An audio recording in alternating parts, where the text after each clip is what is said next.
I can still feel the echo of my own laughter, ricocheting off empty halls when I first realized there was no place for me on the guest list.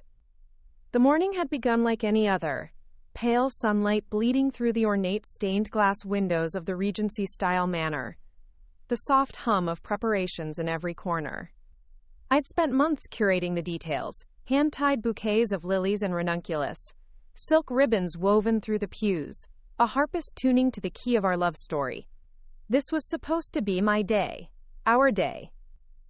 But now, standing in the grotto-like alcove where two guests, my Aunt Lorraine and a cousin I barely recognized, murmured condolences to each other, I realized I was the outsider. The brass plaque above the entrance still bore my name and his. Welcome to the union of Rosalind Thatcher and James Whitfield. Each letter seemed to mock me, as though the very building knew of the betrayal etched behind every carved cornice. The stone benches were lined with familiar faces, colleagues I had invited, high school friends, neighbors, yet none glanced my way. None offered a hand to steady my trembling frame. My heart pounded like a drum, each beat a resounding verdict. You don't belong here. I inhaled the sweet perfume that lingered in the air, roses, freesia, something I couldn't place, and it felt irreverent, as if nature herself was complicit in this farce.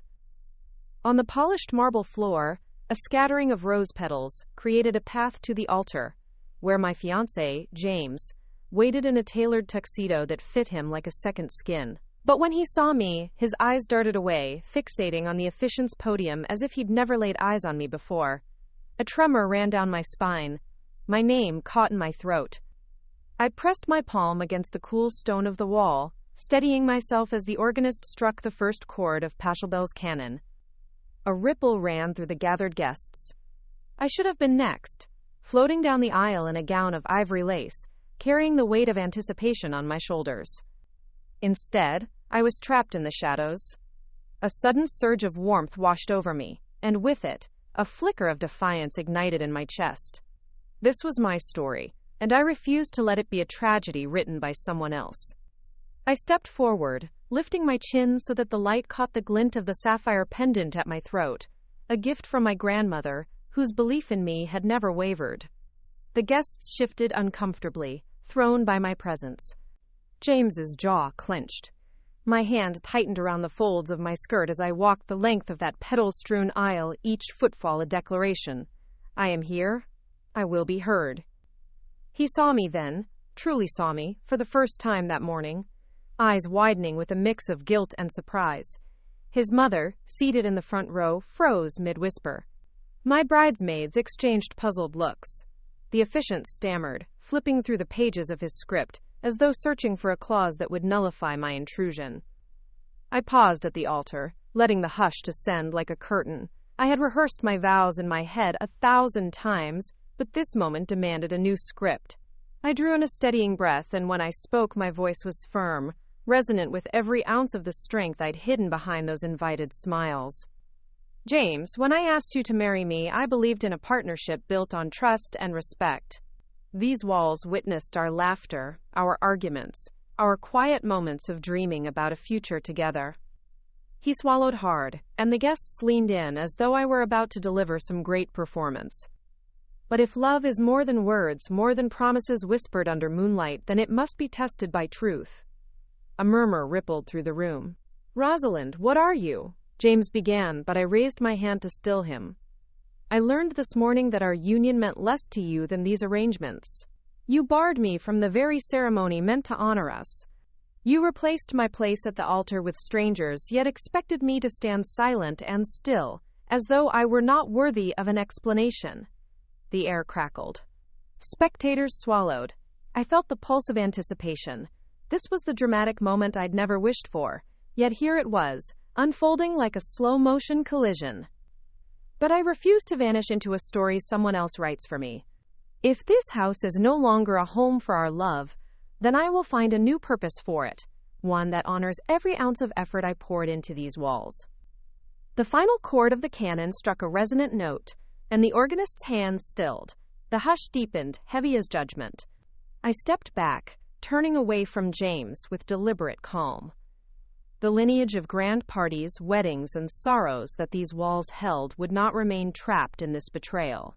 I would take what they stole from me, my day, my dreams, and transform it into something they never saw coming. As I reached the ornate double doors, I paused, hand hovering over the handle. I sensed the weight of every gaze burning into my back, yet I felt no fear, only the fierce promise of reclamation. I turned toward the guests one last time, voice soft but unwavering. This place will breathe again, with stories of hope, celebration, and community. I will be ready when you're willing to see me for who I truly am. And then I stepped through the doors, leaving a silence so profound it felt like a held breath. The world outside gleamed under the mid-morning sun, green lawns, white columns, and the hum of possibility. I didn't look back. I didn't need to. I knew exactly what I would do next. Reopen those doors, not as a spurned bride, but as the visionary who would turn heartbreak into a beacon of profit and empowerment. Before we jump back in, tell us where you're from. If this story moves you, please subscribe. Tomorrow I have a special story for you. The late morning sun gilded the east wing in gold as I stepped into the grand foyer, letting the ornate doors click softly behind me. The manor felt different now, its silence heavy, as though it was absorbing the aftermath of my pronouncement. Dust motes danced in the slanting light, and I could almost hear the echoes of phantom laughter, of music drifting through ballrooms that would never see another gala. I ran my fingers along the carved banister of the sweeping staircase, feeling the coolness of polished wood beneath my palm. My heels clicked confidently as I made my way to the study, the room where I had signed the contract, sealed the deposit, and imagined it all unfolding in perfect harmony. The mahogany desk sat undisturbed, its leather blotter gleaming. I sank into the high-backed chair and let out a slow breath. This was the first moment I'd had to think, really think, through what came next. My heart still throbbed with a fierce urgency. Betrayal had a way of sharpening your senses, reminding you of what truly mattered. Control, ownership, purpose, and profit. I opened my laptop and stared at the screen, not typing, just breathing. I wasn't in this alone. A network of artisans, planners, and vendors had spent months crafting floral installations, couture cakes, and bespoke lighting. Their livelihoods hinged on this space reopening. I owed them more than an apology. I owed them a new vision. My phone buzzed. It was Delilah, my wedding planner and confidant. "Are you okay?" I heard. Her message trailed off. I typed back. "I'm better than okay. I'm ready. Meet me at the cafe on Maple and 8th in 30 minutes. Bring that list of contacts." She replied almost instantly. "On my way." I closed the laptop and smoothed the front of my blouse. Turning away, I paused, looking back at the silent corridors, the empty chandeliers. "Thank you for everything," I said softly, as if the house itself could understand. Outside, the day felt alive. I glanced at the wrought iron gates and considered the path ahead. The building was a jewel. Its neoclassical columns, sweeping archways, and verdant courtyard were all assets waiting to be leveraged. And so I decided I would do exactly that. 30 minutes later, I perched on a stool at the corner cafe, warm mug in hand. The smell of roasted coffee beans swirled around us as Delilah slid into the seat opposite, her brow creased with concern and curiosity. She slid a leather-bound binder across the table. "Here," she said, "all the contacts we lined up. Caterers, florists, musicians, event tech, everyone." I flipped it open, scanning names and numbers. Each vendor represented a piece of the puzzle. Silver chargers, crystal stemware, artisan chocolates, and even live streaming crews. I traced a fingertip down the list. "We pivot," I said, my tone steady.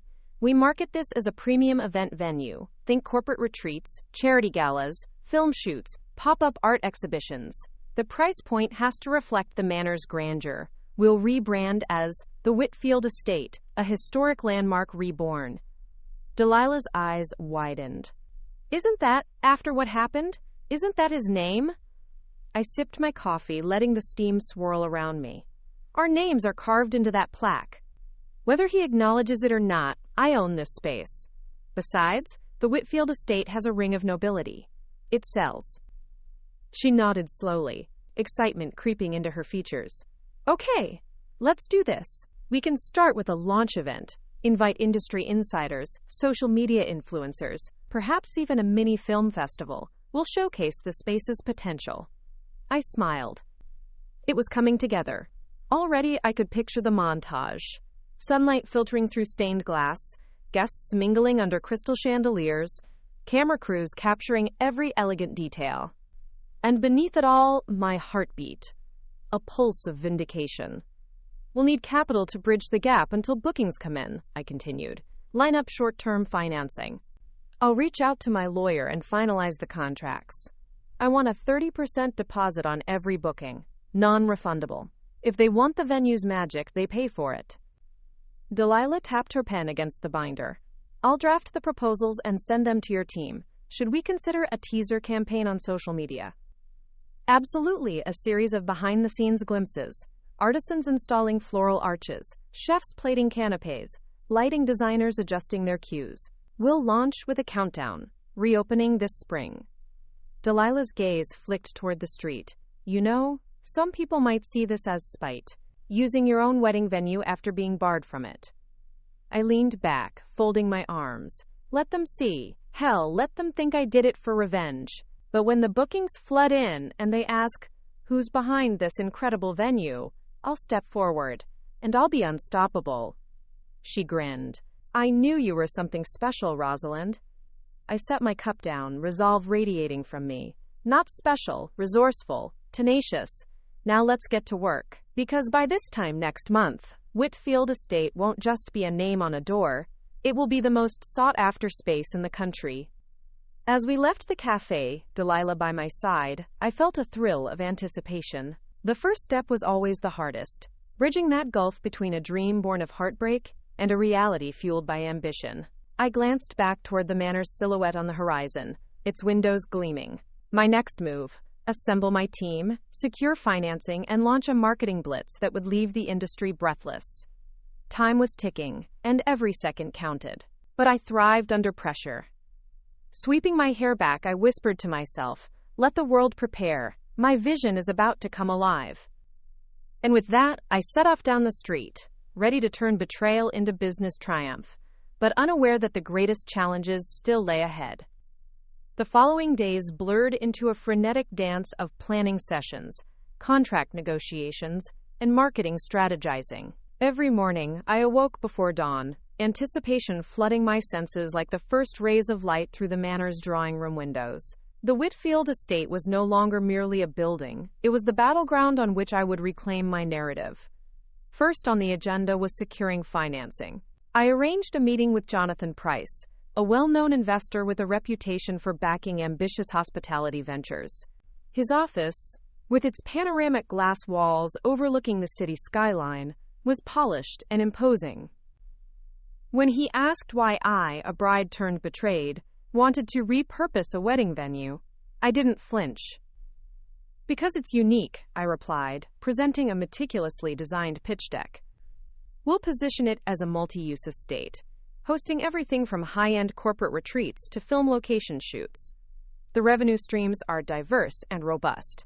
I clicked through slides illustrating revenue projections, competitor analyses, and sample event layouts.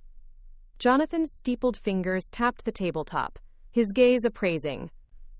Your projections are optimistic, he said, arching a brow. I leaned forward. Optimism is grounded in preparation. We have exclusive architecture, history, and a prime location. We just need the logistical framework and the marketing to match. He gave a slow nod. I'll commit a seed round, enough to cover initial renovations and staff hiring, provided you secure at least 5 bookings by the end of the quarter. I concealed my satisfaction behind a neutral smile. Consider it done. I won't let you down. Exiting his office, I felt the first flush of victory. The funding was critical, but bookings would prove the concept. I immediately called Delilah. Jonathan's in, I announced. We have our seed funding. Her gasp crackled through the line. Rosalind, that's incredible. Now let's lock down those first clients. the hunt for marquee bookings began in earnest. I reached out to the local Chamber of Commerce proposing an exclusive retreat for C-suite executives. I pitched to a production company scouting locations for a period drama. Each conversation was a negotiation, a chance to demonstrate the estate's allure.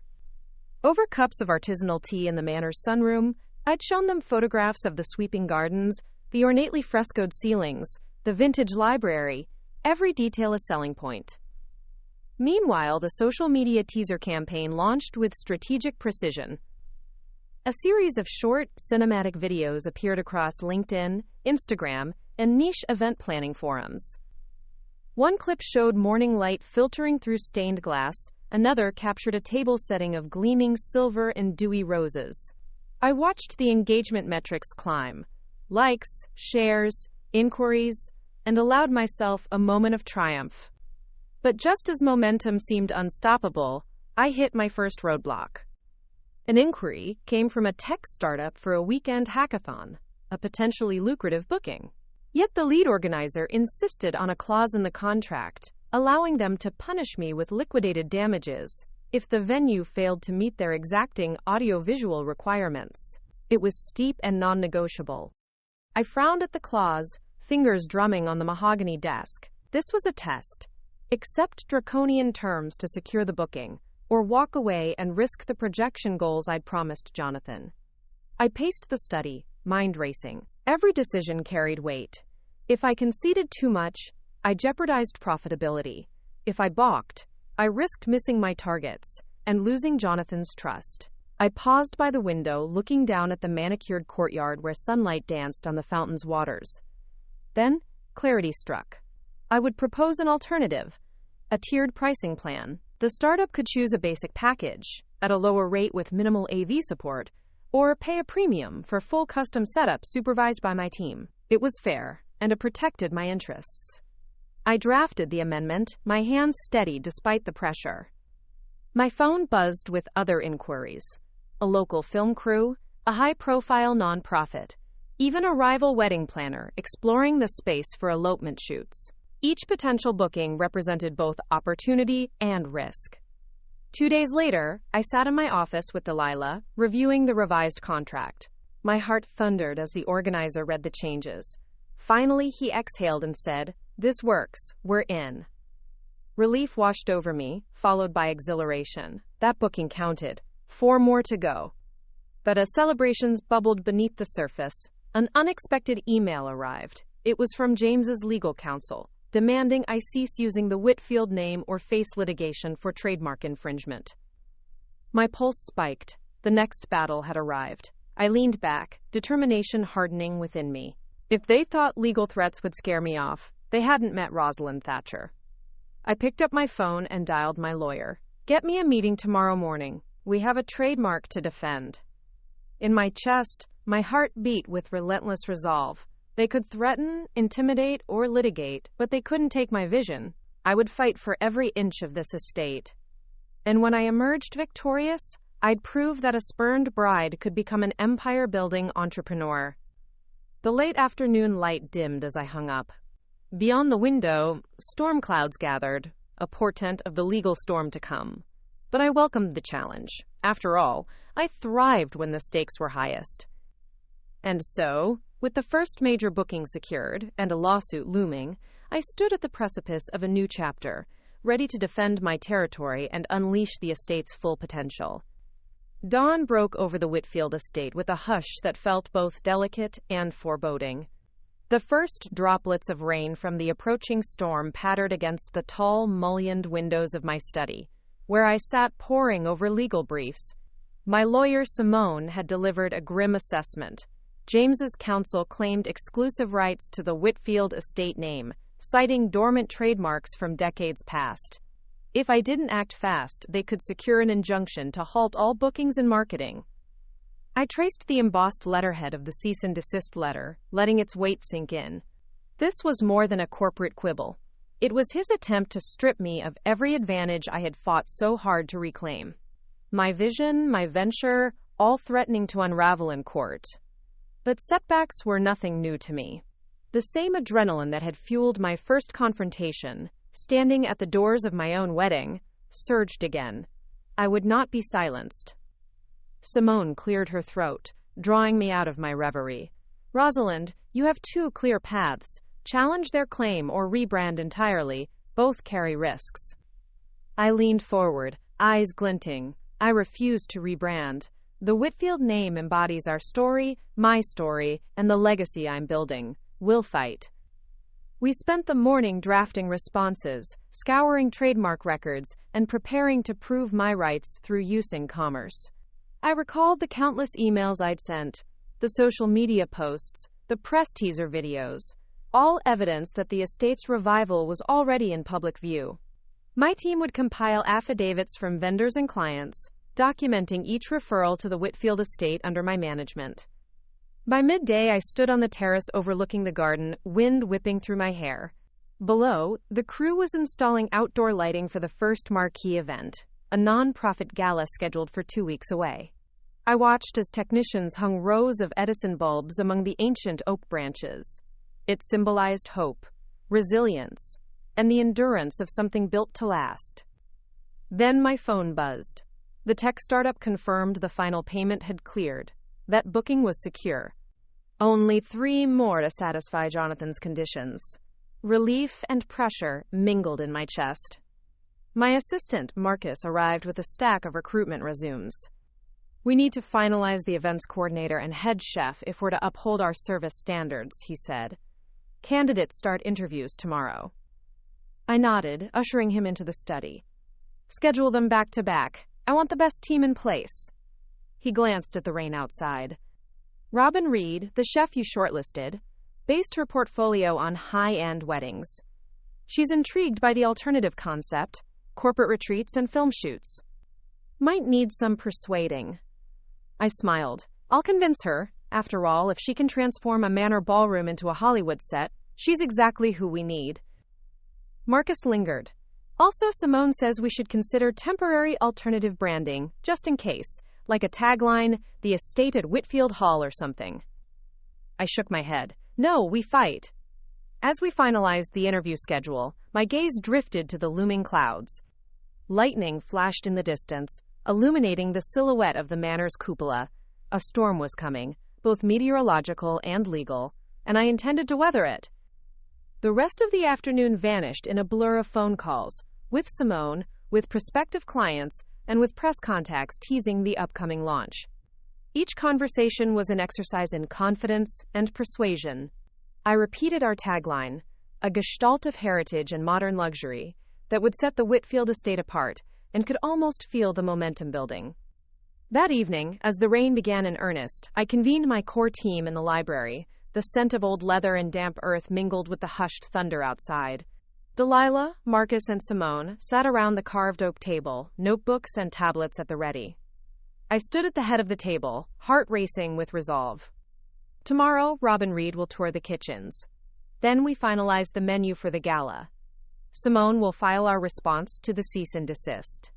Delilah will fine-tune the launch event's guest list. They nodded, eyes steeled. I raised my voice, letting it carry through the vaulted ceiling. This isn't just about a venue. It's about proving that you can take the heartbreak of betrayal and transform it into something extraordinary. We fight for every contract, every booking, every inch of this estate. Marcus tapped his pen. Understood. We'll be ready. I allowed myself a brief smile. The legal skirmish would test us, but it would not break us.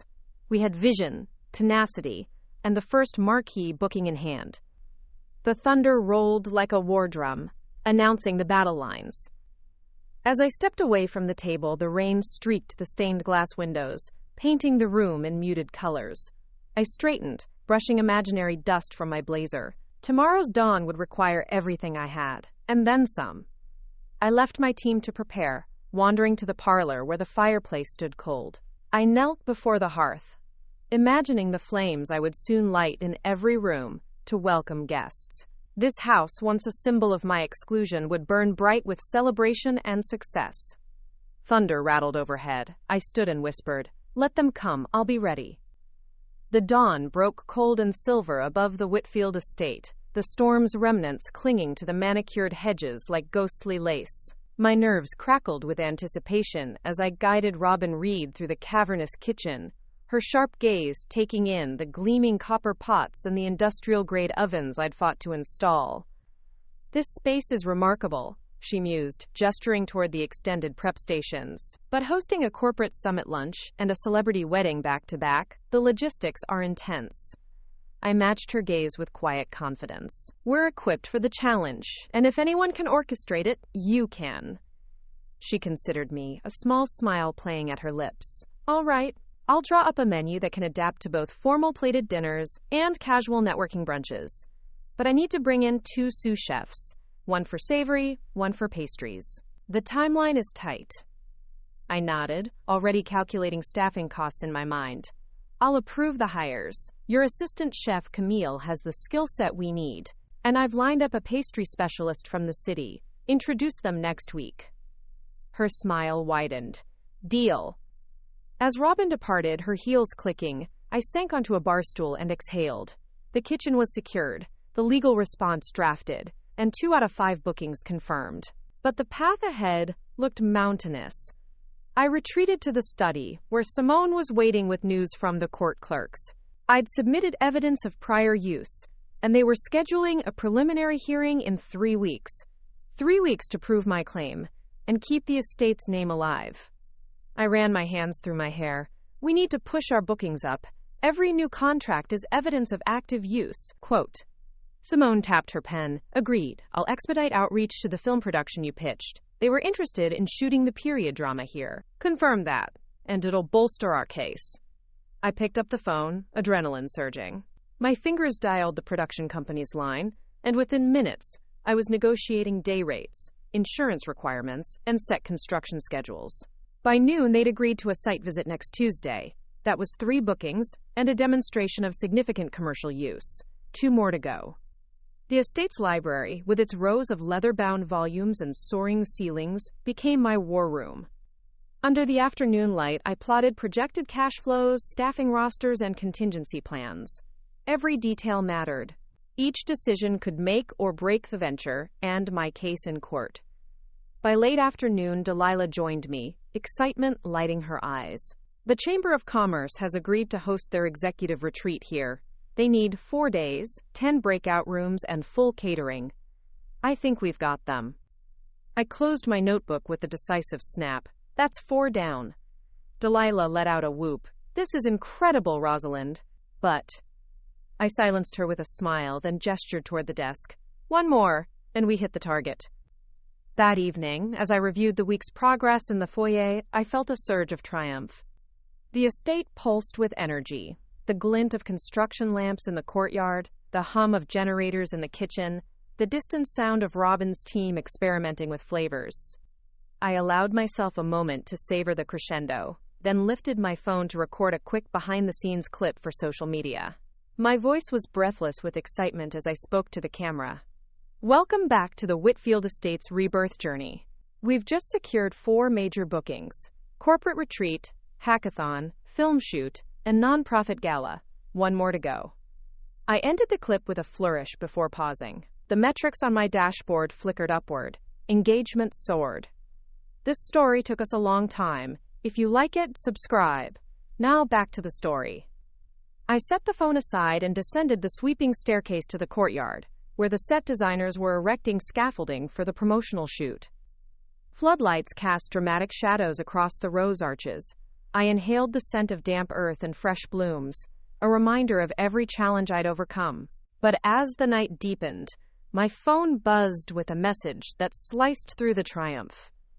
An email from James's counsel, threatening to seek a temporary restraining order at the preliminary hearing unless I removed all online references to the Whitfield name immediately. They were upping the ante. My pulse accelerated. They knew they'd lost public opinion, but in court, perception could shift with a judge's ruling. I needed that 5th booking, and fast. I looked up at the manor's facade, the carved stone bathed in moonlight. The final push loomed ahead, and with it, the greatest test of my resolve. I reached for my keys, determination setting my jaw. Let's make history, I whispered to the silent estate. One more time. The first light of dawn found me in the courtyard, pacing between the rose gardens and the fountain, mind alive with strategies for securing that final, crucial booking. The preliminary hearing loomed closer each day, and every question from the judge could hinge on evidence of sustained, active use. 4 bookings forged momentum, but the 5th, the definitive proof, remained elusive. My phone buzzed with a reminder, a lunch appointment with Henry Caldwell, the director of Grandview Museums, who was considering hosting an exclusive fundraiser here. If he committed, it would be more than a standard gala. It would be a partnership with a venerable institution, adding prestige that no commercial deal could match. I moved with purpose to the drawing room, slipping into a tailored suit that mirrored the estate's blend of elegance and authority. The mahogany floors echoed as I made my way to the grand entrance. Henry arrived punctually, his silver hair and bespoke suit marking him as the epitome of refined taste. He stepped into the drawing room, surrounded by velvet drapes and towering bookcases. Our eyes met, and he offered a firm handshake. "You've transformed this place," he remarked, surveying the room. "It's remarkable, Miss Thatcher. I hear you've repurposed a wedding venue into a commercial estate overnight." I guided him to the seating area. "Not overnight, but in a matter of months. And we're just getting started." He smiled, permission granted. "Tell me about your vision. What makes this estate unique for our fundraiser?" I launched into a detailed presentation.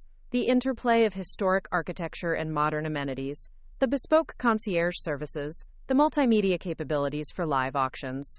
I painted a scene of invited patrons wandering beneath starlit arbors, champagne flutes in hand, discovering curated exhibits from the museum's archives displayed in the East Wing. Henry leaned forward, intrigued. A preview exhibit, complete with audiovisual stations followed by a seated dinner in the ballroom? Brilliant. But what of logistical challenges? Insurance? Security? I responded with confidence, detailing the risk management protocols, the in-house security team we'd vetted, and the insurance packages brokered through top firms. I emphasized my hands-on approach, every detail vetted, from exit routes to dietary accommodations. He nodded slowly. "And the venue's name? Have you encountered any obstacles?" I offered a steady smile. "A minor legal skirmish, but I'm confident our use evidence will prevail at the preliminary hearing next week." Henry listened, then set down his glass. "I'll commit, on the condition that we can finalize contracts by tomorrow. My board meets Friday. If we were to partner, it would need to be locked in swiftly." Relief flooded me. "Consider it done. I'll have the contract to you by this afternoon." He rose, extending his hand. As we shook, I envisioned the invitation bearing the Whitfield estate name arriving in patrons' mailboxes, a declaration of the estate's legitimacy and prominence. As Henry departed, I exhaled, the weight lifting from my shoulders.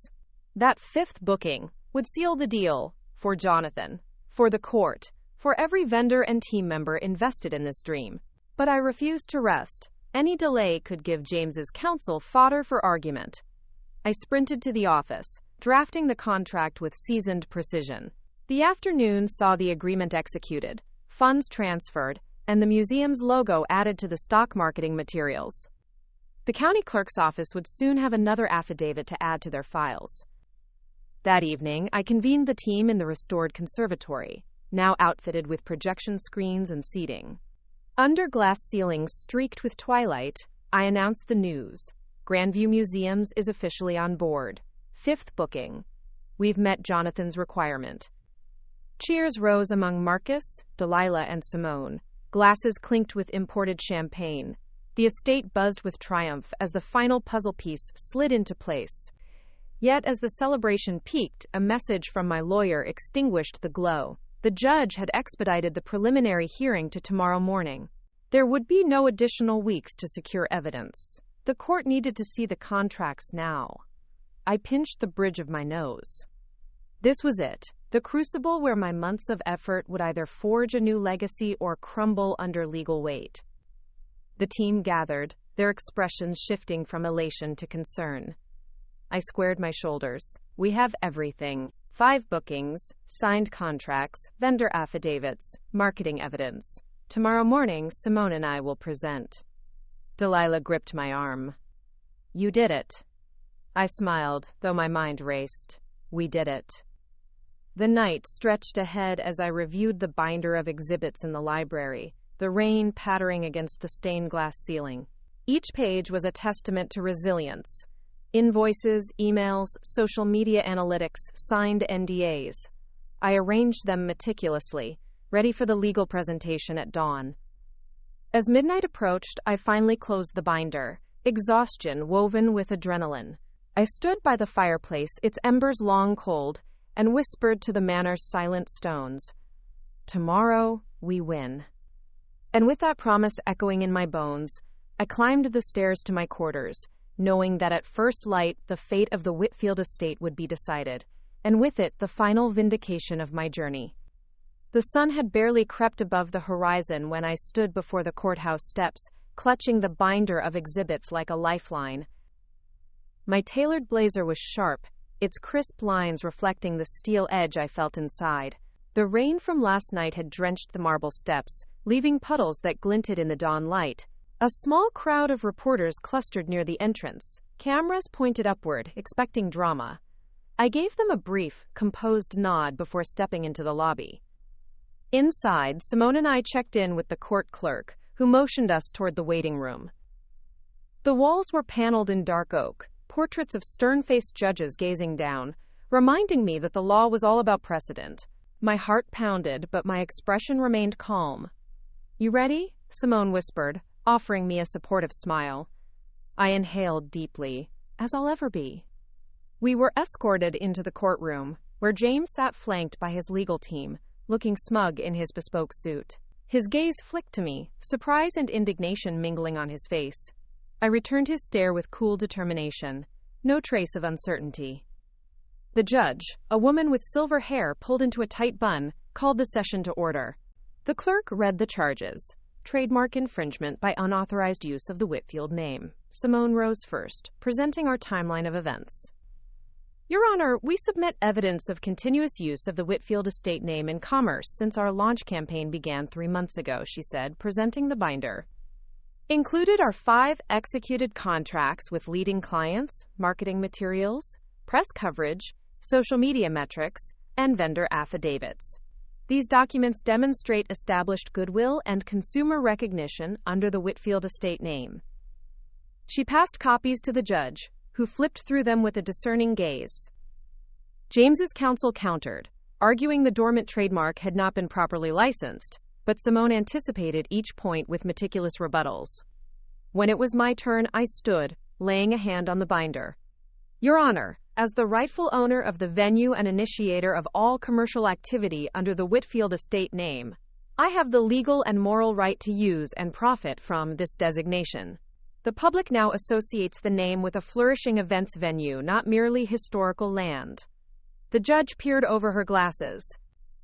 Miss Thatcher, this court must consider the public interest and existing trademark registrations. However, your examples of continuous commercial use are compelling.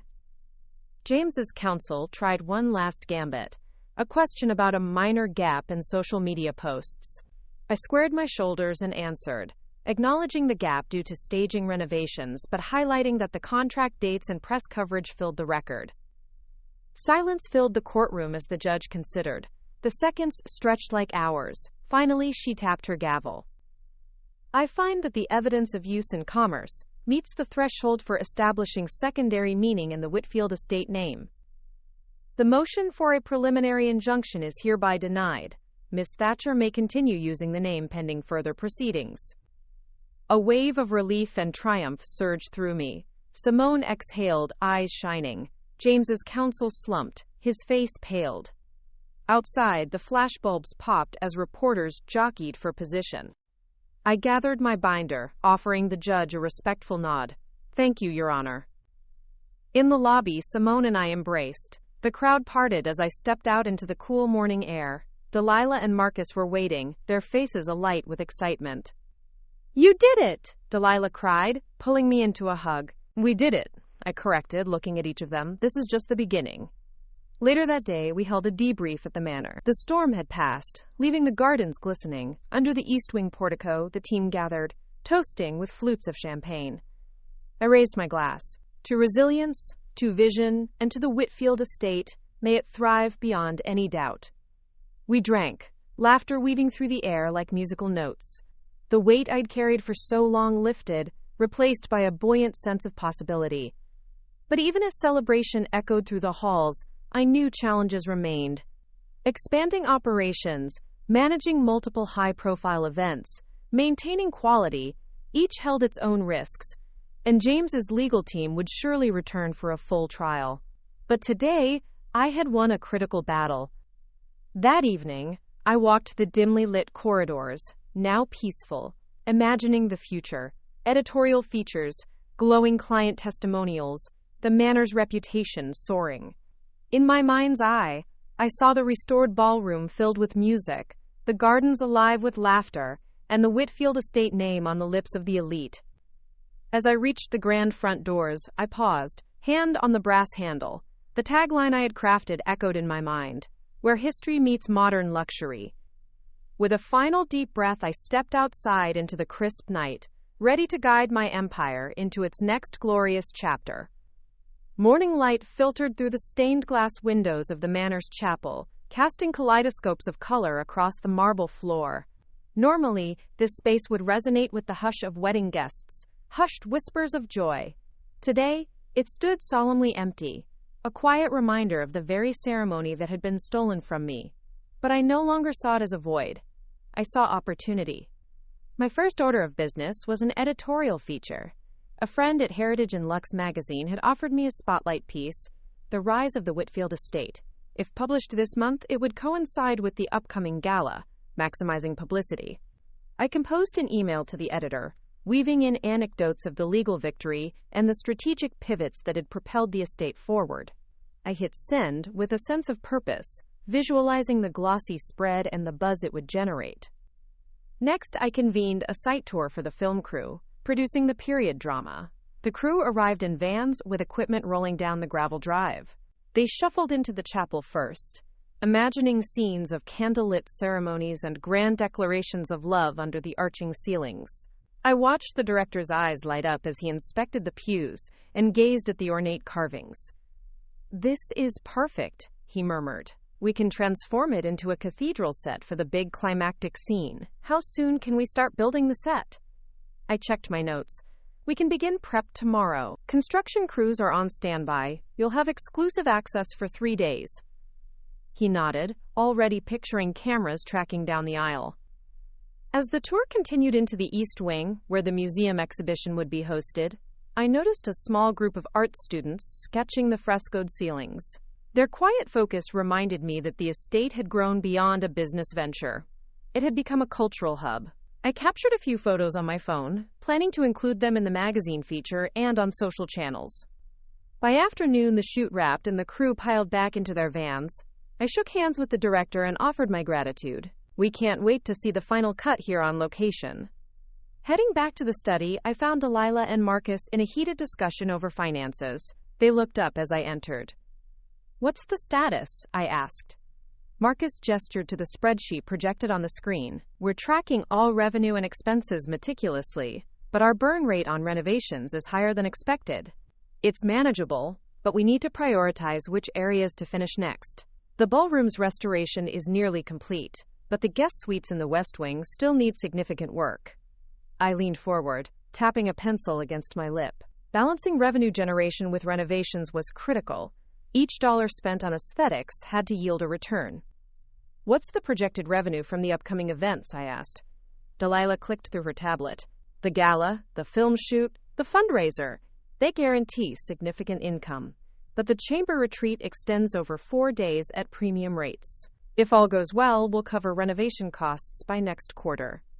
I exhaled, tension easing. "Proceed as planned. Prioritize the spaces needed for booked events. We can open the guest suites after we stabilize cash flow."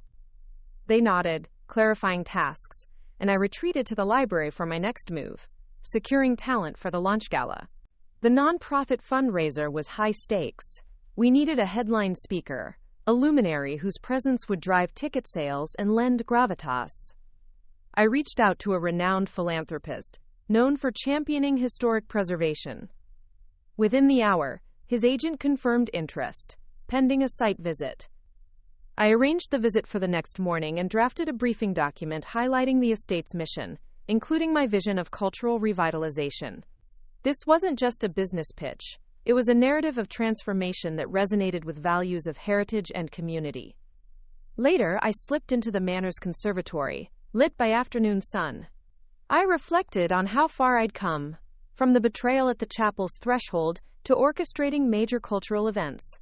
Each step had been deliberate, a calculated pivot from heartbreak to empowerment. I sank onto a wrought iron bench and recorded a short video update for social media. Hello everyone, it's Rosalind here, bringing you behind the scenes at the Whitfield estate.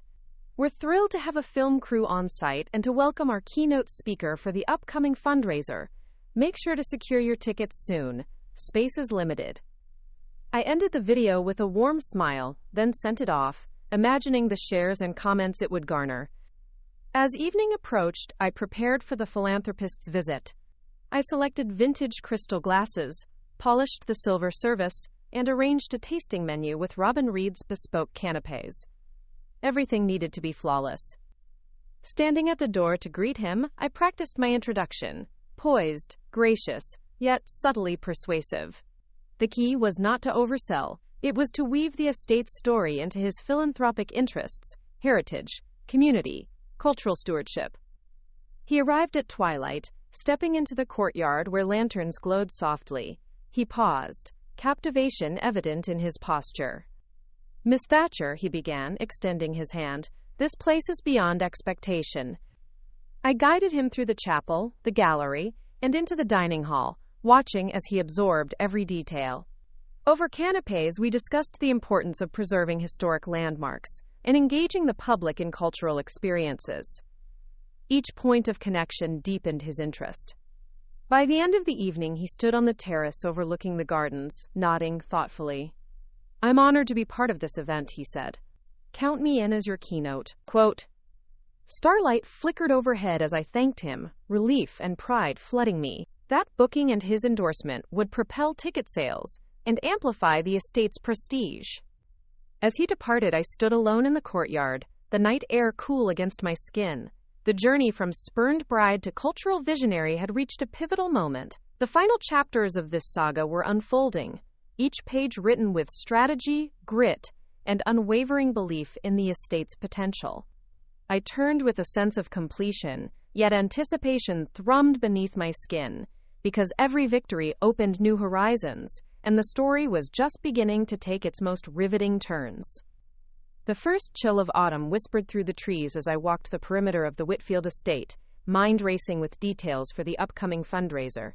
Lanterns hung from the oaks in preparation, their soft glow promising an ethereal evening. I paused by the reflecting pool, its surface still, mirroring the clouds drifting overhead. The fundraiser represented more than revenue.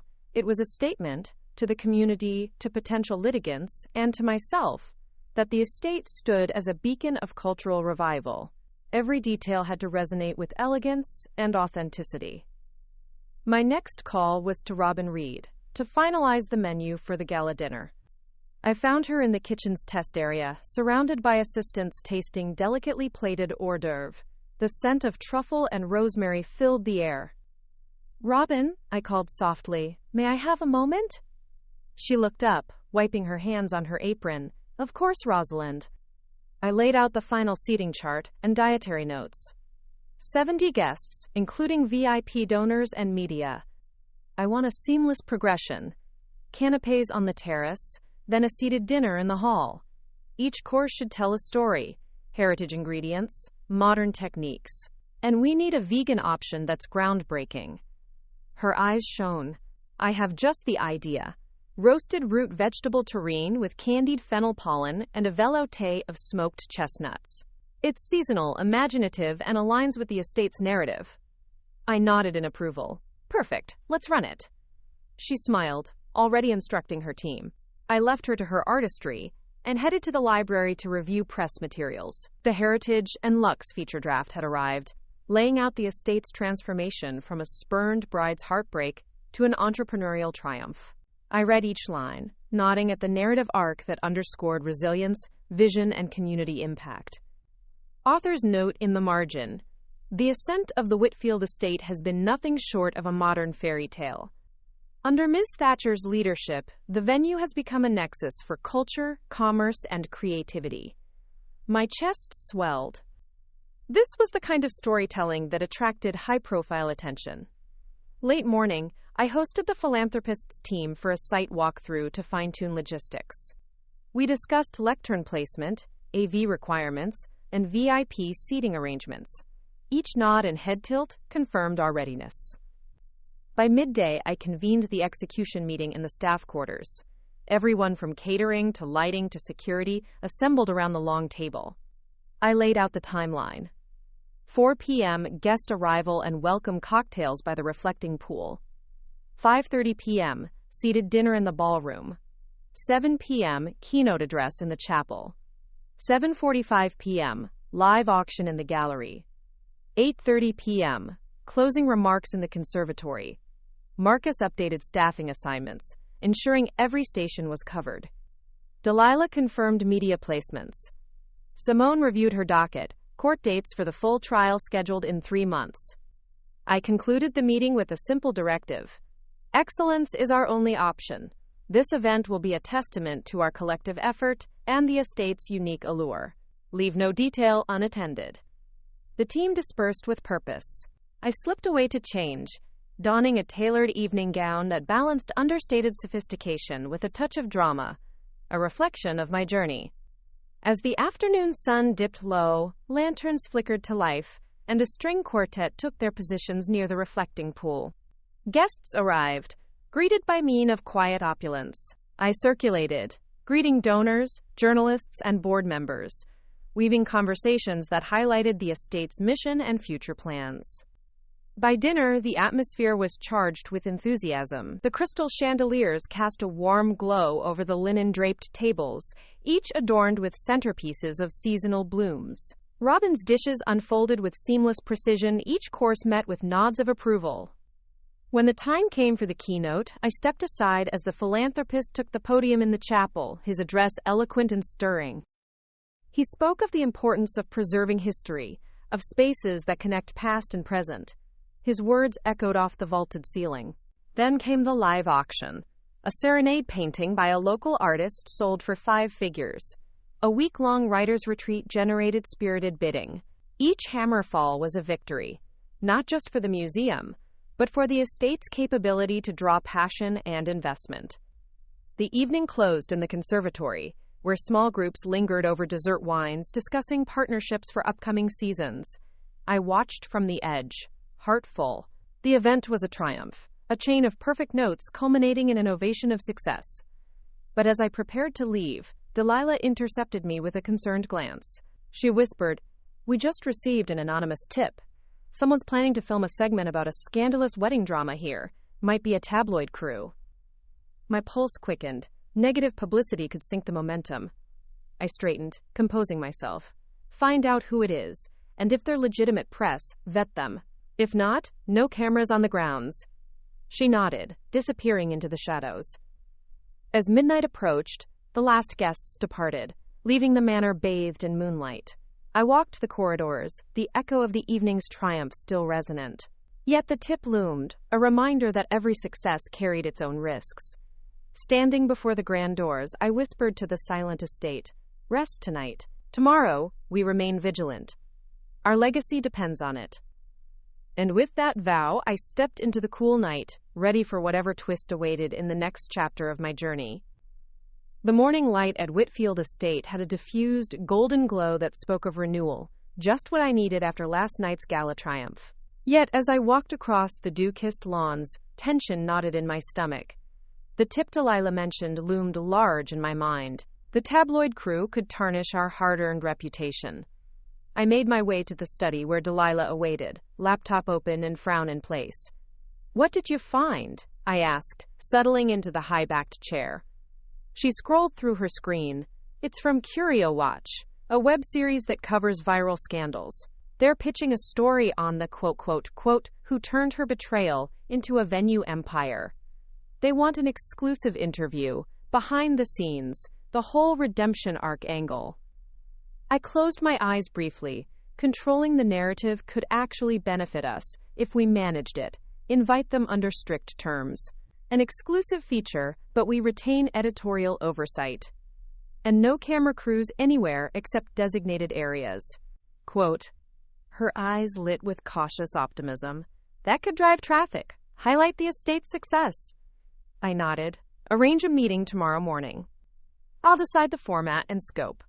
Relief flickered across her face. Next, I turned to the pressing matter of renovations. The West Wing guest suites had to be ready within 2 months for a series of high-end rentals. Marcus awaited on the phone with the project manager. Rosalind, the supply chain delay on the custom drapery has pushed back delivery by 2 weeks. The artisan furniture arrived early, but without window treatments, we can't stage the rooms, he reported.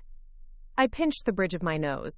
Expedite alternate options. Source from local florists or textile vendors. I'll cover any additional cost for rush orders. We need the suites operational.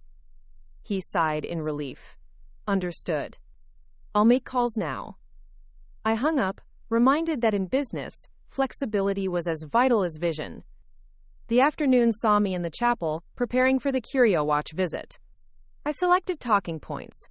The journey from excluded bride to entrepreneur, the community uplift generated by hosting charitable events, and the estate's future plans, pop-up artisan markets and educational retreats.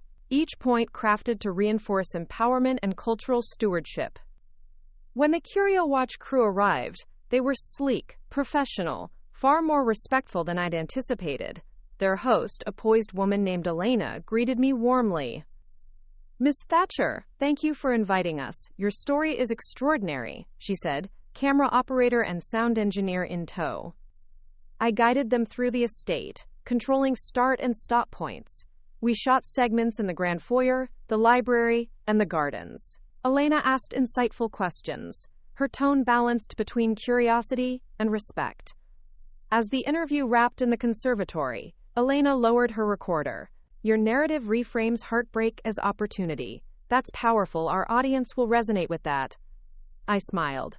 Thank you. But remember, we outline the questions and approve the final cut. No surprises. She nodded. Of course. With the controlled publicity mission underway, I turned to the day's other challenges, team expansion and operations. The holiday season bookings were pouring in, corporate year-end parties, musical performances, intimate winter weddings. Each required its own logistical matrix. I called a staff meeting in the former library, now the operations hub. Attendees included Delilah, Marcus, Robin, Simone, and head of security Lieutenant Garza, a retired officer whose precise approach balanced the estate's grandeur with safety. I outlined the holiday roster, schedules, staffing needs, supply orders. The guest suites' rush orders were confirmed. An alternate drapery would be installed by week's end. Robin's team would adjust menus for festive flair. Garza confirmed security protocols for evening events would be enhanced, with perimeter lighting and silent alarms integrated into staff comms. I watched the team nod in synchronicity, each member committed to excellence, each detail managed with care. As dusk draped the estate in lavender twilight, I retreated to the balcony, surveying the gardens. The completed renovations gleamed under spotlight, the fountain surrounded by lanterns, the pathways free of debris. I envisioned the suites welcoming guests in crisp winter linens, fireplaces crackling in each bedroom. My phone buzzed with notification. Curio Watch's assistant producer had sent preliminary interview clips. Professional, compelling. They requested a final Q&A session on camera in the next 2 days. I approved, planning to highlight future expansions, an artist-in-residence program, immersive historical tours, and partnerships with educational institutions. Then came an email from Elena. We'd like to film a brief sequence with your grandmother's sapphire pendant as the story's symbolic thread. If you'd wear it, it adds a poignant touch. I paused. The pendant, my grandmother's legacy, had been my talisman at the wedding, now a symbol of resilience. Wearing it would humanize the story without compromising authority. I typed back, "Agreed, I'll have it with me." Later that night, I laid the sapphire pendant on my dresser, its deep blue facets capturing the moonlight. It felt like the final piece in the narrative puzzle, an heirloom bridging past and present, personal and professional. As I climbed into bed, the estate settled into hush. Tomorrow held the promise of curated publicity, operational triumphs, and continued momentum. I closed my eyes, heart steadied by purpose. For the first time since the wedding day's betrayal, I felt truly in control, author of my own story, master of my own destiny. And I knew the Whitfield estate would flourish, its legacy etched in every stone and every triumphant venture yet to come. The winter air arrived with a crystalline sharpness, frosting the garden hedges and painting the fountain in a delicate sheen of ice. Inside the manor, warmth radiated from the marble fireplace in the great hall, its glow dancing on the ornate ceilings and muted tapestries. I breathed in the scent of burning oak, allowing the comfort of hearth and home to kindle my spirits before a busy day ahead.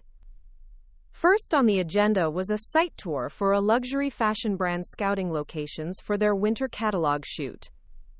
Their images of swirling silk dresses and fur-lined coats against the backdrop of the estate's neoclassical facade would be invaluable marketing collateral. I met with the creative director, a tall woman with icy platinum hair and a sharp eye for composition, in the grand foyer. Her assistants trailed behind, cameras slung around their necks. "Rosalind," she began, her voice crisp, "we want movement." Dresses twirling on the marble staircase, the echo of crashing waves of fabric. "Can we use the West Wing staterooms?" I led her upstairs, opening each door to the guest suites recently fitted with sumptuous velvet drapes and antique rugs. The morning light filtered through frost-kissed windows, lending an ethereal glow. "This will work beautifully," she murmured, already envisioning shots. I directed her attention to a leaded glass window, offering a panoramic view of the frosted gardens. "Imagine capturing the contrast, elegant couture against nature's stark beauty." She nodded, making notes. The draft contract was signed by midday. A 3-day shoot, full access to the main house, and a promotional fee that covered a significant portion of the renovation costs. Another success in the ledger. But as I reviewed the schedule, a more delicate issue surfaced: the upcoming full-court trial in 3 weeks. Simone had requested additional documentation for our defense, and we needed witness testimonies from key vendors and clients. Coordinating those statements across the holiday season would require care. I convened Simone in the study, steam rising from my teacup. "We need to schedule depositions. Make sure every key stakeholder is available before the trial date. I want the museum director, the tech startup lead, and the chamber retreat coordinator. No excuses." She nodded, already drafting the subpoenas. "I'll handle it, but some vendors might be reluctant to get entangled." I tapped the binder of evidence. "They know the importance. Remind them their testimony secures not just the name, but their investment and the estate's future." Next, I focused on the estate's new hire orientation. The event staff had swelled from a handful to over 30 seasonal employees. The conservatory, set with a long banquet table, became the orientation hall. Under the tall glass ceiling, I stood before the assembled team: bartenders, event managers, security personnel, and housekeepers. Their uniforms, a blend of formal black attire with name badges, reflected the estate's polished professionalism.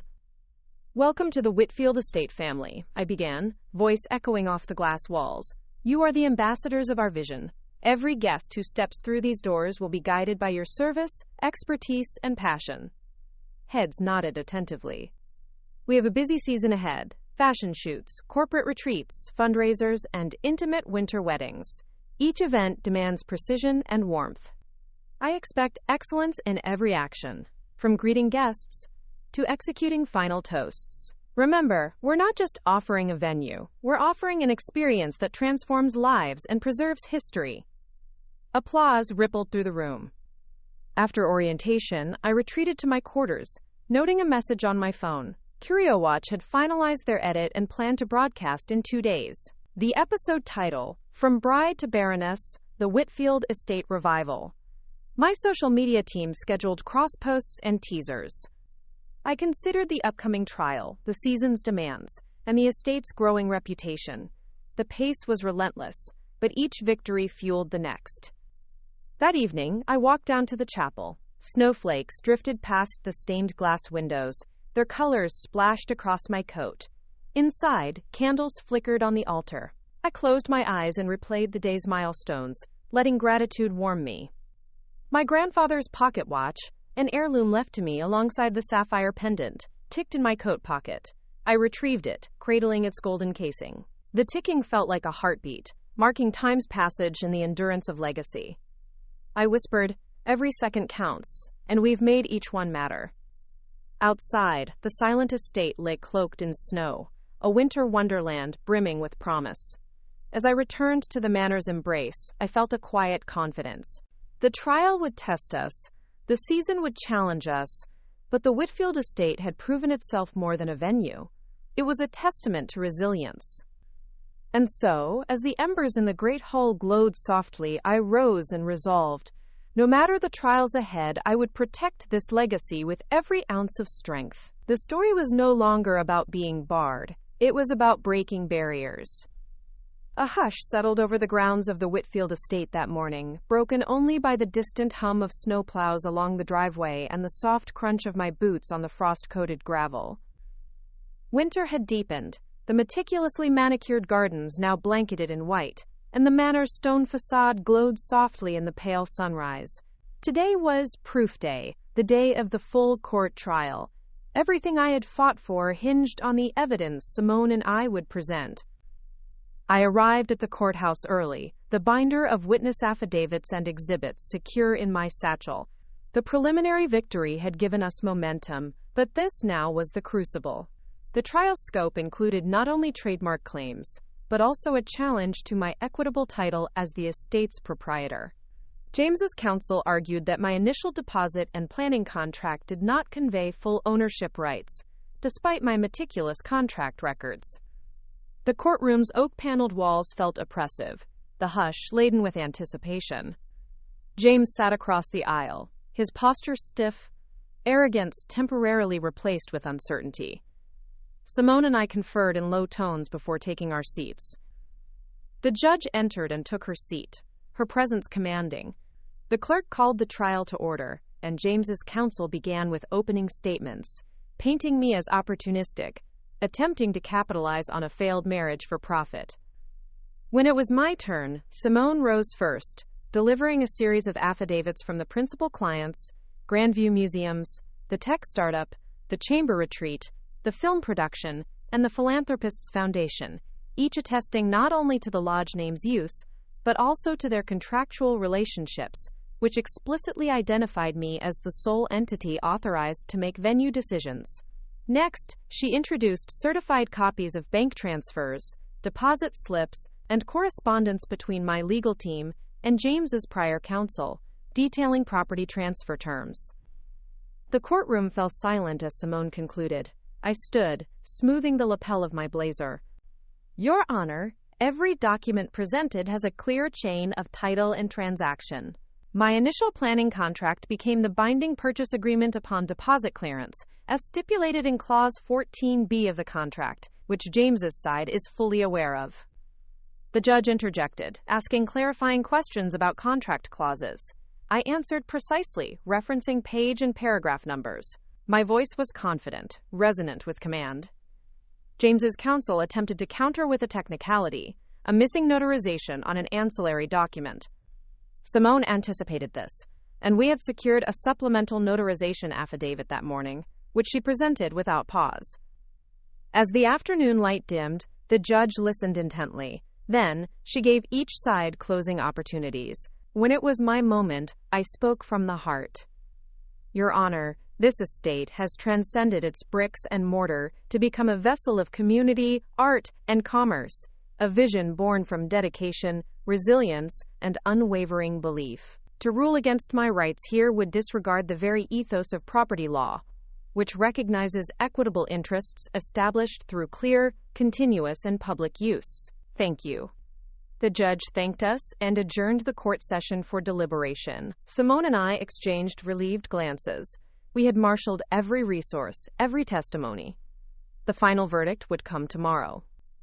Back at the estate, I convened the core team in the dining hall, candlelight flickering across eager faces. I recounted trial highlights and assured them that our combined efforts had fortified the estate's legal standing. We toasted quietly, mindful of the need for patience and vigilance. That evening, I reviewed the Curio Watch segment's final cut. The narrative arc. Childhood betrayal, legal battles, entrepreneurial triumph, unfolded in cinematic flair. The view count teased overnight potential.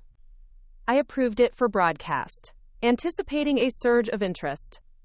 As snow drifted past the mullioned windows, I found myself in the library, pen in hand, journaling reflections.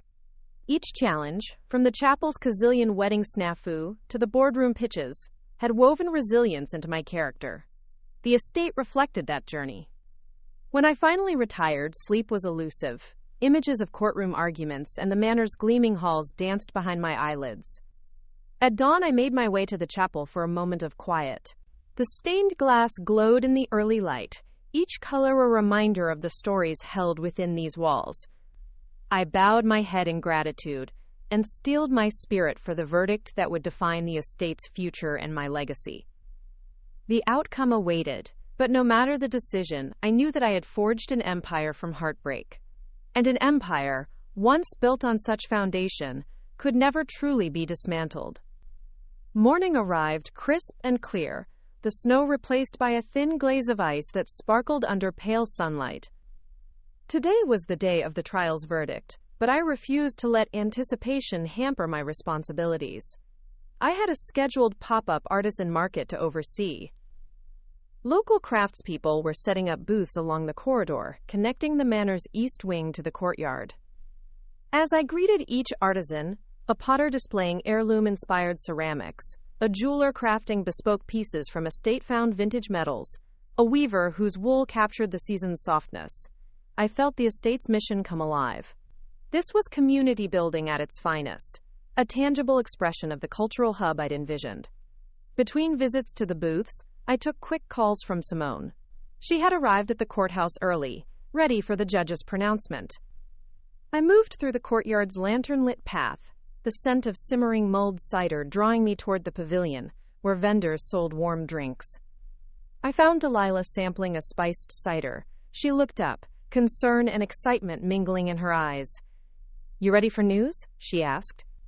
I took a steadying breath, swirling the cider. As I'll ever be. My phone buzzed. Simone had texted, "On my way." I smiled, bracing myself. The gavel strike could shatter or seal all I'd built. "Let's get it," I said softly. We walked through the market, drawing curious glances before slipping into the study to await Simone's call in private. A crackle, then her voice. "Rosalind, they ruled in our favor. The judge affirmed your ownership rights and dismissed the trademark claims. You have full rights to the Whitfield estate name and property." Relief and triumph unfurled within me. "Thank you, Simone. This changes everything. Celebrate tonight, but rest assured, I've filed the official order. You're free and clear." I ended the call and stood, heart racing. Delilah offered a tight hug. "We did it," she whispered. I embraced her, tears of relief pricking my eyes. We did. And now, the estate's story is ours to write, without legal shadows. We rejoined the market, where the artisans cheered at our news. The festive atmosphere soared. I addressed the small crowd, raising my cider. "Thank you, everyone. Today we proved that resolve and vision can turn obstacles into opportunities. This market, this estate, is a testament to that spirit, to new beginnings." Glasses clinked, laughter rang through the corridors, and the artisans resumed their vendings with renewed energy.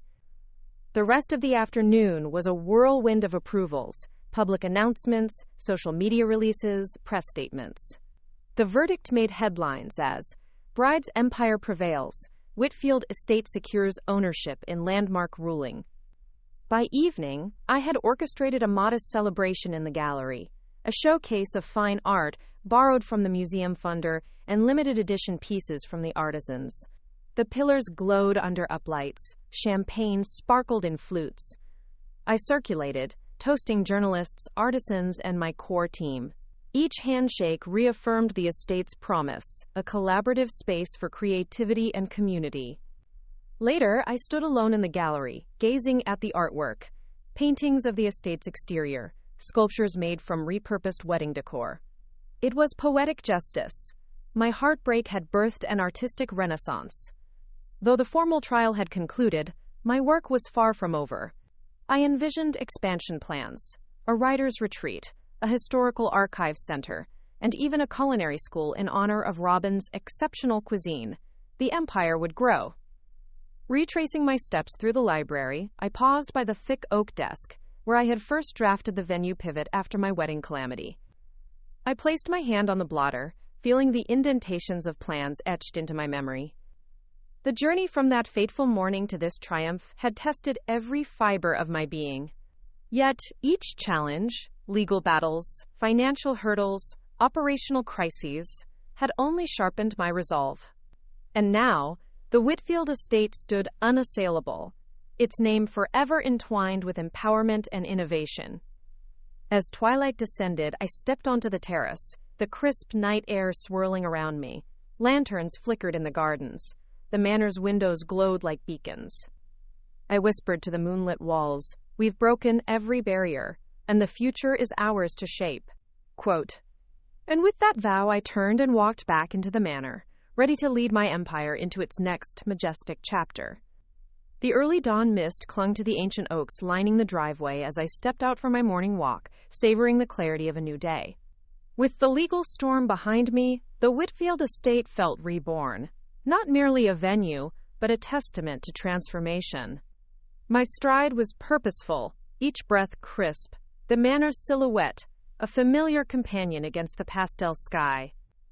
Tonight marked the inaugural winter wedding I had reclaimed for my own special day, though not mine. A couple had chosen the estate's grand ballroom, drawn by the story woven into every stone. Their love would unfold beneath chandeliers I once reserved for my own vows. This moment crystallized the estate's metamorphosis from a symbol of exclusion to one of inclusion. Back in the manor, the operations hub buzzed with activity.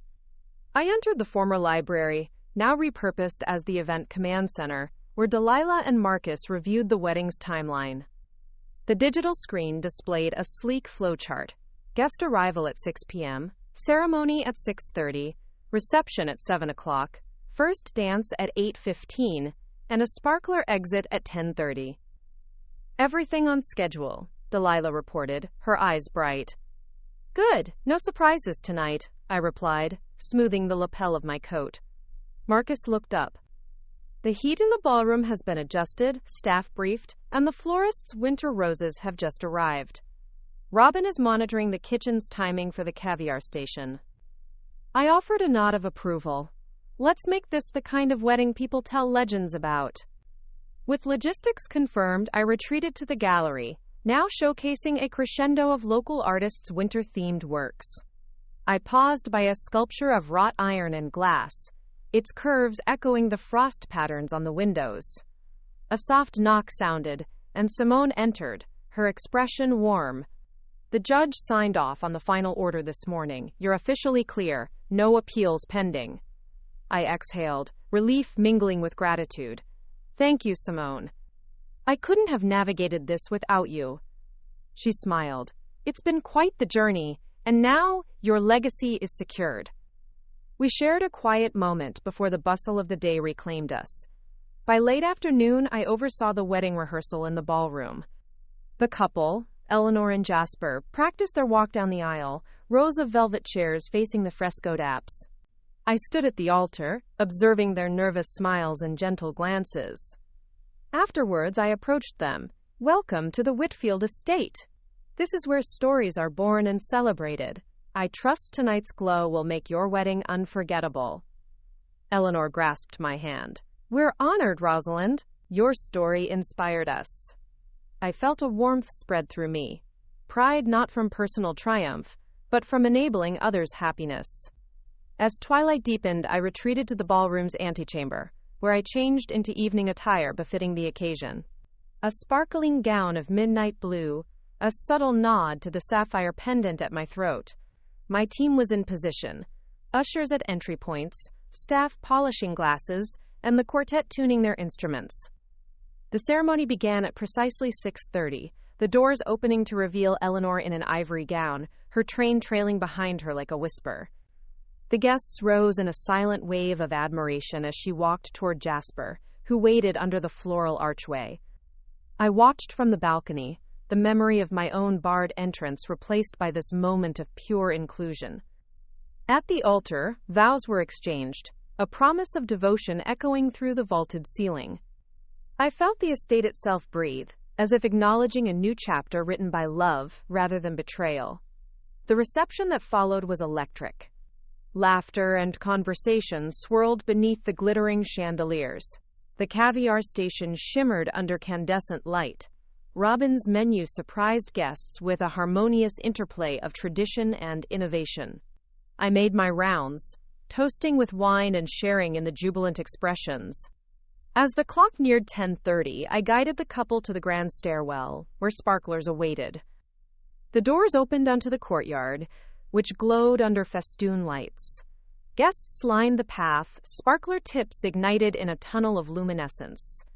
I stepped aside, heart full, as Eleanor and Jasper advanced through the tunnel, their faces alight with joy.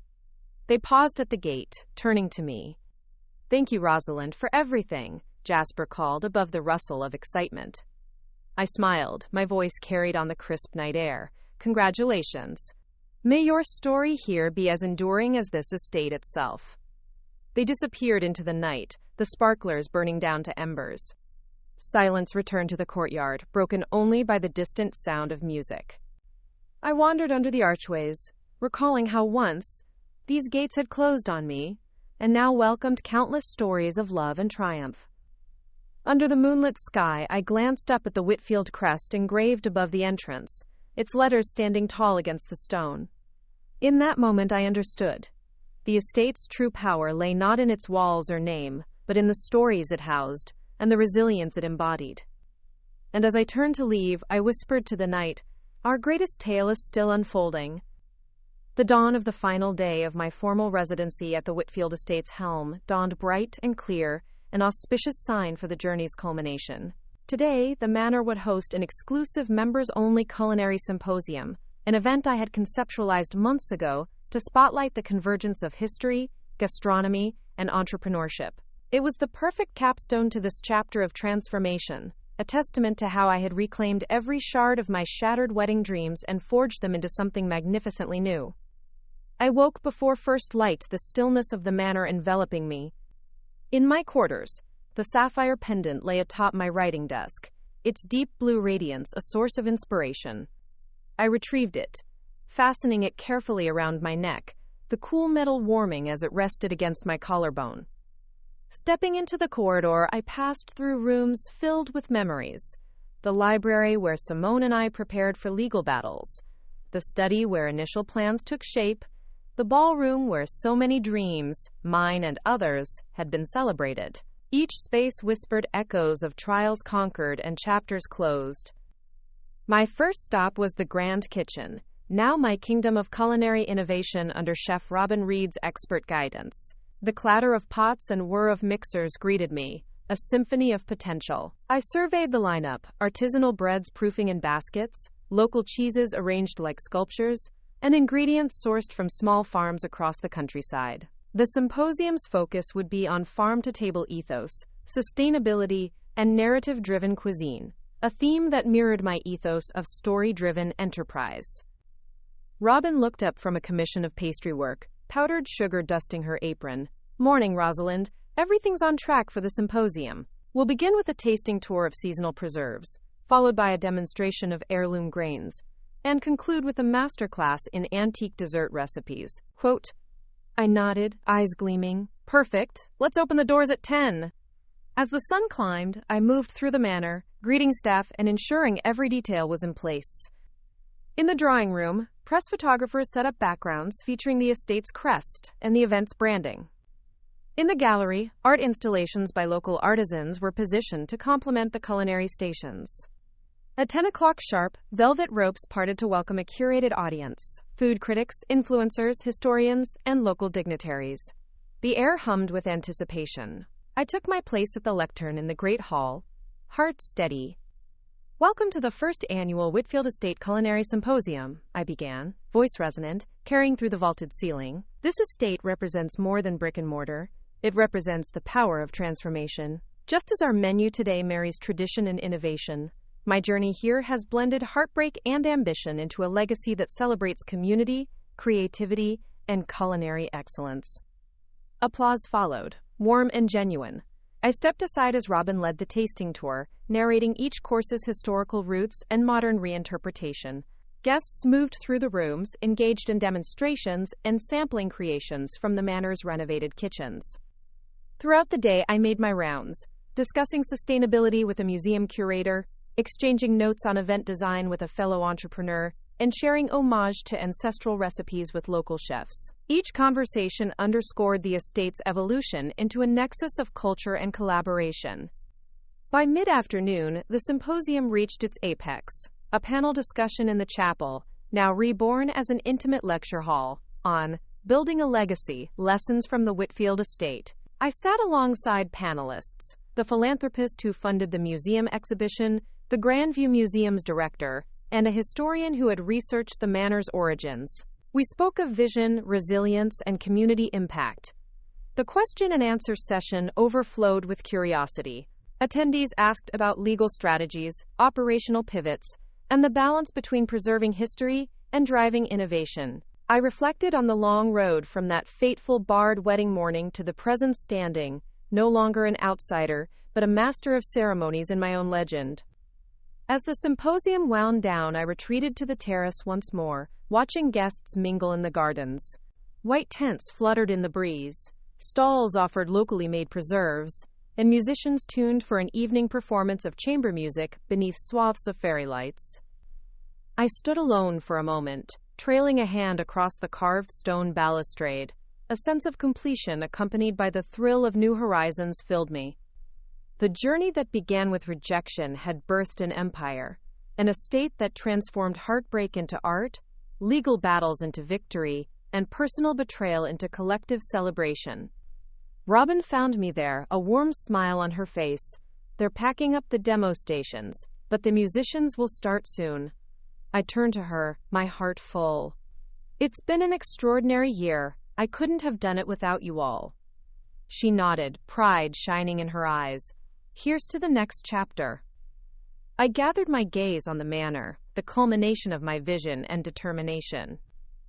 The ballroom where the inaugural wedding took place under my watch, the places of triumph and trial, all stood in quiet splendor beneath the dusk sky. In that moment, I whispered a vow. This legacy will continue, fueled by every story we welcome, every banquet we serve, and every barrier we break.